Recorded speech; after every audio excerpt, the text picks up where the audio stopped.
Friends నేను ఈ మాట మీకు ఎందుకు చెప్తాను, ఒక ఫ్రెండ్ లాగా ఎందుకు చెప్తాను, కొన్ని కొన్ని ప్రాబ్లమ్స్ ఉంటాయి జరగకుండా బాగుంటుంది అనిపిస్తుంది, జరిగిపోతుంది. దాన్ని ఎవరితో చెప్పుకోలేదు, దగ్గర we can't accept it, we can't tell anybody. సింగిల్గా స్ట్రగుల్ అవుతుంది. ఒకవేళ అలాంటి స్ట్రగుల్స్ కూడా మీకు అర్థం ఉంటాయి కనుక I can help. Right now morning I was starting with a girl, అమ్మాయి పేరు సుధాంజలి, ఎన్ఫార్మసీ చేస్తాను. ఓకే, తన బాయ్ ఫ్రెండ్ తనని పార్క్ వెళ్ళమని చెప్పి ఇంకో 2 ఫ్రెండ్స్ని తీసుకొచ్చి ముగ్గురు కలిసి అమ్మాయిని రేప్ చేస్తారు. సొంత boy friend I love you చెప్తున్నాడు, వాడొక్కడు రేప్ చేయకుండా 2 ఫ్రెండ్స్ని తీసుకొచ్చారు.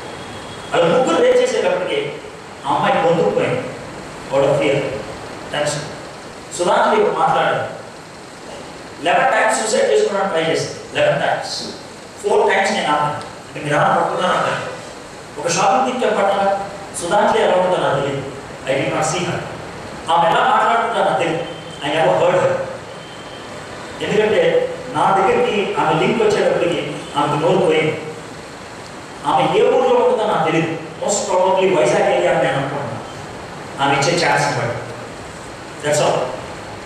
4 టైమ్స్ ఆమె సూసైడ్. నేను అవడానికి కారణమైంది. లాస్ట్ టైం చెప్తాను, అదే లాస్ట్ టైం. ఇంకా తర్వాత ఆమె సూసైడ్ చేసుకోవడానికి ట్రై చేయలేదు. ఆమె చున్నీ ధరించింది, ఫ్యామిలీ స్టూల్ వేసుకుంది మంచం మీద, స్టూల్ ఎక్కింది, నాట్ వేసింది, ఊరి నాట్ హెడ్ ఇలా కడతా ఉంది. రాత్రి 1 అయింది. నాకు ఎందుకో సుధాంజలి గుర్తొచ్చి కాల్ చేశాను. సుధాంజలి కాల్ చేస్తే ఆమె తలగా కట్టినప్పుడు కింద దగ్గర మొబైల్లో నా పేరు కట్టడం ఎగ్గోడు. అందుకని ఈయన ఎందుకు ఫోన్ చేశాడు అని తలపై పెట్టి ఒకసారి హలో చెప్పేసి వెళ్ళిపోదాం అనుకుని ఆమె మొబైల్ లేదు. Sudhanjali I just wanted to say hi, ఎందుకు గుర్తొచ్చాడు, ఆమె రెస్పాండబుల్ మెసేజ్ పెడుతుంది. అప్పుడు చెప్పింది 4 సెకండ్స్ లేట్ అయితే మా లైఫ్లో మళ్ళీ ఎప్పుడు మాట్లాడుతున్నవాడు కాదు. 4 సెకండ్స్ జరుగుండొచ్చు, అది మన మైండ్లో ఎలా కూర్చుండిపోతుంటే we can't tell it to anybody. చెప్పుకోగలుగుతా, చెప్పండి, మనం యాక్సెప్ట్ చేయగలుగుతారా? లేదు. అయినా సార్ నేను చిన్నపిల్లలు కదా సార్ అని అనుకో, you may be small but I know you have struggles. దిల్ తోకి హృదయాన్ని తెలుసుకోవాలి. ఒకసారి మన జీవితంలో మనం ఆలోచిద్దాం. That's what I want, that's what I want. ఈ ప్రాబ్లం ఈనాటి కాదు, చాలా పురాతనమైన problem, very old problem. Bhagavad Gita 1600 years క్రితం రాశారు, 400 AD రాశారు భగవద్గీత. హిస్టరీ ప్రకారం ఆలోచిస్తే జీసస్ క్రైస్ట్కి 400 years తర్వాత రాశారు భగవద్గీత. భగవద్గీత బేసిక్లీ 2 వ్యక్తుల మధ్య కాన్వర్సేషన్. ప్రధానమంత్రి కృష్ణుడు యుద్ధం చేయడానికి వెళ్ళి వచ్చాడు. వాళ్ళిద్దరి మధ్య జరిగిన కాన్వర్సేషన్ 720 డైలాగ్స్, శ్లోకాలు అంటారు. 18 చాప్టర్స్, ఇష్యూస్ వైజ్ ఆలోచిస్తే 18 ఇష్యూస్. అది వాళ్ళిద్దరి మధ్య జరిగినటువంటి కాన్వర్సేషన్. ఇద్దరి మధ్య జరిగినప్పుడు కూడా చాలా ఇంట్రెస్టింగ్ ఏమిటంటే they discuss so many issues. ఇద్దరికి ఒకే ప్రాజెక్ట్, అర్జునుడు యుద్ధం చేయకూడదని, కృష్ణుడు యుద్ధం చేయించాలి. వీళ్ళిద్దరు స్ట్రగుల్స్ లో అర్జునుడు ఎన్ని సాగులంటే అన్ని సాగులు చెప్తా ఉంటాడు, నేను యుద్ధం చేయాలి, నేను యుద్ధం చేయాలి. సో ఆయన ప్రతిసారి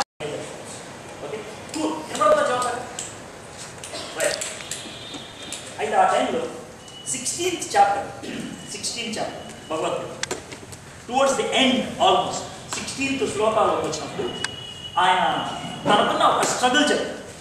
ఒక స్ట్రగుల్ మీరు ఒకవేళ గూగుల్ చేయగలిగితే భగవద్గీత 16:16 అని కొడితే నేను చెప్పినటువంటి శ్లోకం మీ ఇంట్లో భగవద్గీత 16th చాప్టర్ 16 అనేకమైనటువంటి చిత్తాలు, అనేకమైనటువంటి అలిగేషన్స్, అనేకమైనటువంటి కోరికలు, అనేకమైనటువంటి ఆశలు నా చుట్టూ ఉన్నాయి. వీటిని పొందాలి అనేటువంటి తాపత్రయం ప్రతి వాడికి. పొందినంతసేపు చాలా హ్యాపీగా ఉంటుంది. అనేక చిత్త విభ్రాంతో మోహజాల సమావృత, చాలా మోహంలాగా అనిపిస్తుంది. ప్రసక్త కామ భోగేశ పతంతి నరకే పశుజం, వాటిని నెరవేర్చుకున్న తర్వాత నాలో మిగిలేది నరక వేదన. అయిపోయిన తర్వాత ఇది ఎందుకు, ఈ నరకాల నుంచి ఎవరు నన్ను బయటికి లాగుతారు? అది అర్జునుడు శ్రీకృష్ణుని అడిగాడు. దానికి మనం ఒక సింపుల్ ఆలోచించాలంటే ఈ లైఫ్లో వాటికి ఈ 3 క్యారెక్టర్స్. ఏంటి ఆ 3 క్యారెక్టర్స్ అంటారు? చెయ్యకు ముందు చేస్తే బాగుండు, చేస్తే బాగుండు, చేస్తే బాగుండు, చూడకముందు చూస్తే బాగుండు, చూస్తే బాగుండు, తినకముందు తింటే బాగుండు అని విపరీతమైనటువంటి ఎక్సైట్మెంట్, చాలా ఎక్సైట్మెంట్. అయితే అది అనుభవిస్తున్నప్పుడు ఎంజాయ్ చేస్తాం, చాలా బాగుంది, చాలా బాగుంది. అయిపోయిన తర్వాత బయటకు వచ్చాడు దాంట్లోంచి ఒకలాంటి రిట్రీవర్, చాలా పెద్దగా అనిపిస్తుంది, బాధగా అనిపిస్తుంది, ఎందుకు చేశాను అనిపిస్తుంది. I should have done it, అనవసరంగా ఎమోషనల్ వెళ్ళిపోయాను నేను. సో ఈ 3 క్యారెక్టర్స్ చేయకుండా అందంగా, చేసినప్పుడు ఆనందంగా, అయిపోయిన తర్వాత ఆవేదనగా మిగిలిపోయాం. దీన్నే చాలా మత గ్రంథాలు ఎలా చెప్తుంది తెలుసు, దీన్ని పాపం అంటే. పాపం అన్నప్పుడు మైండ్కి చాలా ఇంట్రెస్టింగ్గా ఉంటుంది, అందుకే చేస్తాం, చాలా హ్యాపీగా అనిపిస్తుంది, హార్ట్కి అనుభవిస్తాం అందుకే. కానీ మన సోల్ చంపేస్తుంది, దాన్ని గిల్ట్ అంటారు. అపరాధ పాపం, గిల్ట్ చాలా భయంకరం. డేవిడ్ అలాంటి గిల్ట్ గుండా పెట్టాడు, అలాంటి గిల్ట్. అలాంటప్పుడు దాన్ని ఎలా హ్యాండిల్ చేశాడు, హౌ హీ హ్యాండిల్ చేశాడు, అది మీకు చెప్పాలి. అది చెప్పేటప్పుడు నా లైఫ్ కూడా మీతో షేర్ చేస్తాను. నేను ఎలాంటి సిచ్యుయేషన్ నుంచి ఈరోజు ఇలా వచ్చాను, ఇవన్నీ మీకు షేర్ చేసుకోవడం but I'm hoping that it can be of some help to you. మీకున్నటువంటి స్ట్రగుల్స్ మీకు కొంచెం హెల్ప్ చేస్తానని నేను అనుకుంటా ఉన్నాను. సరే, డేవిడ్ స్టోరీలో వచ్చాను. ఒకరోజు డేవిడ్ దగ్గరికి ఒక ప్రాఫెట్ వచ్చాడు. ప్రాఫెట్ అంటే గాడ్లీ పర్సన్, ఒక సెయింట్, ఒక మహామనిషి వచ్చాడు. వచ్చి రాజుగారు మీతో కొంచెం మాట్లాడాలి. సరే మాట్లాడాను. రాజుగారు ఒక స్టోరీ రాశారు, ఆ స్టోరీ మీకు చెప్తాను. ఏంటి స్టోరీ? ఇద్దరు ఫ్రెండ్స్ ఉండేవాడు, చాలా బాగా క్లోజ్ ఉండేవాడు ఫ్రెండ్స్. ఇద్దరు గొర్రెలు కాసుకున్నాడు. అయితే ఒక ఆయన రిచ్, ఒక ఆయన పోర్. రిచ్ ఆయన 100 గొర్రెలు ఉంటాయి, పోర్ ఆయన ఒకటే ఒక మేకపిల్ల ఉండేది. ఈ మేకపిల్లని ఎట్లా పెంచేవాడు తెలుసా? కూతుర్ని పెంచుకున్నట్లు పెంచేవాడు, పెట్టుకునేవాడు, ప్రోగ్లించుకుని దగ్గరకు వచ్చేవాడు, ఇట్లా చేశాడు. అయితే 100 గొర్రెలోనే వాటింటికి ఒకరోజు గెస్ట్ వచ్చాడు. సమ్ గెస్ట్ వస్తే వీడు అనుకున్నాడు, గెస్ట్ వచ్చాడు కదా బిర్యానీ వండు కదా, బిర్యానీ వండాలంటే 100 గొర్రెలు ఏదో చంపాలి కదా. నేను అడిగి చంపడానికి ఇష్టం చూశాడు. 100 గొర్రెలు, అయ్యా ఎలా చంపుతాను?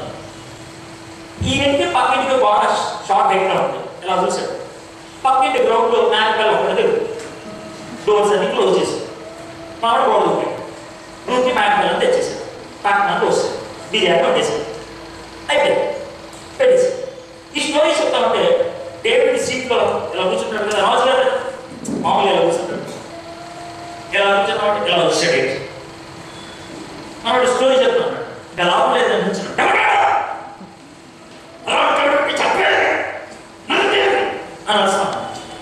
అరుస్తా ఉంటే ఆ ప్రవక్త పేరు నాథన అంటాడంటే, రాజుగారు మీరు కొంచెం ఎక్కువగా ఎమోషనల్ అయిపోతున్నారు, అంత సీన్ లేదు, అది ఎవరిగా మీరే అని అంటే ఆ రాజు డేవిడ్ అన్నాడే ఇలా చూశాడు. అప్పటికి ఏదో కావాలని ట్రై చేశాడు. రాజా, నువ్వు చేసిన పని నాకు తెలుసా, నువ్వు పక్కకి అమ్మాయిని తీసుకున్నావు, పాడు చేసావు, దాన్ని సొంత చేసుకోవడానికి నాకు పాపం చెప్పేసి అని డేవిడ్ ఏం చేయాలి అని అడిచాడు. ఆ స్టోరీ ఆలోచిస్తాను, ఆ స్టోరీ చెప్పాను మధ్యలో సభలో. 10th క్లాస్ బాధ్యతలో ఉంటాను, వాడి హిస్టరీలో నాకు ర్యాంక్ వచ్చింది, సూపర్ స్టూడెంట్. బయటపడే నేను పరిచయంలోకి వచ్చానంటే మీరు వేస్ట్ క్యారెక్టర్ అనుకుంటారు కాదు. మనకి 2 డిగ్రీలు ఉన్నాయి, ఒక ఇంజనీరింగ్ డిగ్రీ, ఒక MBA, నాకు ఒక గోల్డ్ మెడల్ కూడా వచ్చింది, 5 MBA, అందులో కూడా గోల్డ్ మెడల్ వచ్చింది, ఒకటి ఏషియాలో, ఒకటి యూనివర్సిటీలో.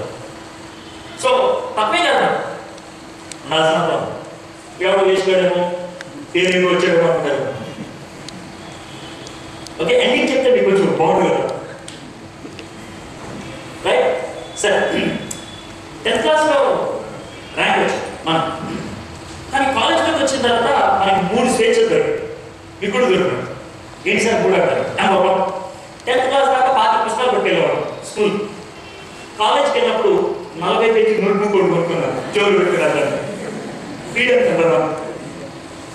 2 స్కూల్కి వెళ్ళినప్పుడు రిక్షా, వాడు ఎట్లా చెప్తా కూర్చోవాలి గలీజ్గా అనిపిస్తుంది. కానీ కాలేజ్కి వెళ్ళినప్పుడు మా మమ్మీ డాడీ కూడా నాకు సైకిల్ గురించారు. సైకిల్ అనేప్పుడు కూడా మన ఇష్టం, మనకి ఇష్టం వచ్చింది రూట్లో వెళ్ళవచ్చు, మనకి ఇష్టం వచ్చింది స్పీడ్లో వెళ్ళవచ్చు, మనకి ఇష్టం వచ్చిన చోటకి వెళ్ళవచ్చు. So freedom number 2. Freedom number 3, 10th class దాకా ఒక్క పూట స్కూల్కి వెళ్ళకపోతే ఇంటికి పోస్తున్నారు, మీ అబ్బాయికి అక్కడికి రాదు. కానీ కాలేజ్లో మనకు అడిగే నాకు లేదు. సో ఈ 3 ఫ్రీడమ్స్ లైఫ్ ఎంజాయ్ చేయాలన్నా బాగా చేసి, కాకపోతే చాలా క్విక్గా ఎదిగిపోయాను నా లైఫ్. ఎక్కడ దాకా ఎదిగానంటే సీనియర్ ఇంటర్మీడియట్ హాఫ్ వే పాయింట్కి వచ్చేటప్పటికి డ్రగ్ ఎడిక్ట్ అయ్యాను. హషీష్, ఎథిడీన్, మార్ఫైన్, బ్రౌన్ షుగర్, ఇది మనకు దోస్తాయి. పైసలు రావాలి, డ్రగ్ కొనాలి. కాబట్టి 2 హ్యాబిట్స్ వచ్చాయి. ఒకటి దొంగతనం, రెండోది క్యాబరే డాన్సెస్ కాదు. మేల్ సపోర్ట్గా పనిచేసేవాడు, బాస్, నైట్ క్లబ్స్, డ్యాన్స్ ఇస్తే అబ్బాయిగా సపోర్ట్ ఇస్తే నాకు పైసలు ఇచ్చింది. అది నా లైఫ్. అయితే ఒకరోజు November 3, 1984 దొంగతనం చేశాను. మా డాడీ జోబులు వచ్చాను, 50 రూపీస్ దొరకకుండా. మా ఇంట్లో మమ్మీ డాడీ అంతా క్రిస్టియన్స్, పొద్దున్నే ఏమైనా ప్రేయర్ చేస్తారు. సో అంత ఫ్యామిలీ కూర్చొని ప్రేయర్ చేస్తూ మా డాడీ అన్నారు, అతను నా జోబులో 20 రూపీస్ ఉండాలి, పోయినాయి అన్నాను. అంటే 20 రూపీస్ కోసం అంత సీన్ అనుకోవచ్చాడు. ఇప్పుడు 20 రూపీస్కి అప్పుడు 20 రూపీస్ మస్తు పడుతుంది. మా daddy salary 800 rupees post master. So 800 rupees అంటే maybe equal to about 50,000 rupees, రఫ్లీ 50,000. సో అప్పుడు 20 రూపీస్ అంటే మీకు అర్థం అవుతుంది, it's not less than 2,000 rupees. So పోయింది అంటే ఈజీగా ఐడియా, డబ్బులు పోయింది అన్నాను. ఎప్పుడు మాట్లాడలేదు, నేను కూడా మాట్లాడలేదు. ఈవినింగ్ అయిపోయింది, మా మమ్మీ హెడ్ బిజినెస్ బాగా చదువు. మా మమ్మీ నన్ను అలా బయట మా ఇంటి బయట ఒక కాలం ఉంటుంది, కాలం బయట కూర్చోబెట్టి మీద చేసి, చిన్నబాబు డాడీ చెప్పిన డబ్బులు పే చేసామనుకుంటు కదా. మా మమ్మీ చాలా తెలియదు ఉంది, అందరిని అడిగిందంట అని అడిగి మాట. అంటే మా మమ్మీ కొద్దిసేపు నాకు ఏడవడం, మాకు ఏడుస్తుంటే నాకు చాలా బాధ అనిపించి భుజం చేసి, ఎందుకు మమ్మీ ఏడుస్తున్నాను. మా మమ్మీ తిరిగి చూసింది, కళ్ళు బాగా ఉబ్బిపోయింది, ఎర్రగా. రైట్, డాడీ జోబులు వచ్చి డబ్బులు తీసుకుంటే నేను చూశాను రా. ఇంకో మాట చెప్పగా, డబ్బులు తీసుకెళ్ళి ఏం చేసావు కూడా నాకు తెలుసు. అప్పుడు నాకు భయం వేసింది, మా మమ్మీకి అన్నీ తెలిసిపోయింది. భయంలో మమ్మీ ఇలా పట్టుకున్నాం కదా, చేతులు మమ్మీ చేతులు తీసుకొని చేతులు చేయి, మమ్మీ ఆయన సారీ అన్నాను, నువ్వు క్షమించాను. బహుశా మా మమ్మీ చేసిన పని దునియాలో ఎవరు చేసుకున్నాను. ఏం చేస్తుంది సార్, ఈ చెయ్యలు పడతాను ఇలా ఇసిరేసి, నేను క్షమిస్తే నీకేమొస్తుందా, నేను క్షమిస్తే ఏమొస్తుంది.